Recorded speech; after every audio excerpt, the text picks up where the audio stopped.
Hello, today we will guide you through how to create permanent meeting link on Google Meet. To begin, open your browser and go to Google Meet. If you're starting from a search results page, simply look for the official Google Meet listing and open it.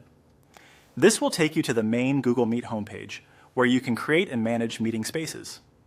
Once you're on the homepage, click the New Meeting button. This is where Google gives you a few different ways to start or plan a meeting.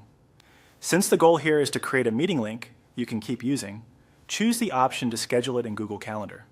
This is important because scheduling the meeting through Calendar helps you create a more organized, reusable setup rather than just starting a one-time instant meeting. After that, you'll be taken into Google Calendar. Here, Google automatically prepares a new calendar event with a Meet link attached. This event is what will hold your meeting details, so this is the place where you'll set it up the way you want. Now add a title for your meeting. Choose something clear and easy to recognize, especially if you plan to return to this link often. A simple descriptive title can make it much easier to find later in your calendar. Next, set the time for the meeting. In this workflow, the idea is to choose the time you want this meeting to live on your calendar. If you want it to feel more permanent and easy to reference, select the timing that best matches how you intend to use it. You can also click All Day if that works better for your setup, or leave it as a timed event if you prefer.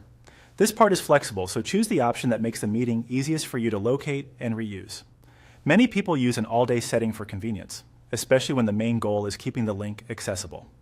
From here, continue following the on-screen procedure in Google Calendar.